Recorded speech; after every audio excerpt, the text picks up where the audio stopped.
അവധിക്കാല യാത്രയ്ക്കൊരുങ്ങുന്ന സ്വദേശികളും വിദേശികളും യാത്രാരേഖകളുടെ കാലാവധി ഉറപ്പുവരുത്തണമെന്ന് ഒമാൻ പോലീസിന്റെ മുന്നറിയിപ്പ്. യാത്രയ്ക്ക് മുൻപ് രേഖകൾ പരിശോധിക്കുകയും കാലാവധി കഴിഞ്ഞവയാണെങ്കിൽ പുതുക്കുകയും വേണം. രാജ്യത്തിന് പുറത്തേക്ക് പോകുന്നവർ ഔദ്യോഗിക തിരിച്ചറിയൽ രേഖകളെല്ലാം കൈവശം വയ്ക്കുന്നത് യാത്ര കൂടുതൽ സുഗമമാക്കാൻ സഹായിക്കുമെന്നും ആർഒപി അറിയിച്ചു.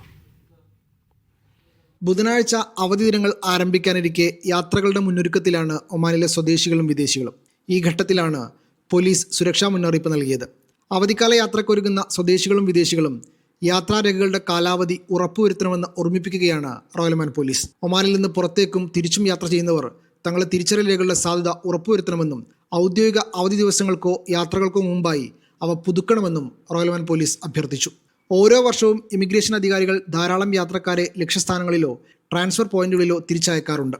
യാത്രക്കാർ പാസ്പോർട്ട്, ദേശീയ ID കാർഡ്, ഡ്രൈവിംഗ് ലൈസൻസ് തുടങ്ങിയ ഔദ്യോഗിക തിരിച്ചറിയൽ രേഖകൾ കൈവശം വെക്കണം. 6 മാസത്തേക്ക് സാധുവായ പാസ്പോർട്ട് ഉണ്ടായിരിക്കണം. വിമാനത്താവളത്തിലോ ലക്ഷ്യസ്ഥാനത്തെ രാജ്യത്തെ ഇമിഗ്രേഷനിലോ ഉണ്ടാകുന്ന ദൗർഭാഗ്യകരമായ പ്രശ്നങ്ങൾ ഒഴിവാക്കാൻ ഇത് ആവശ്യവുമാണ്.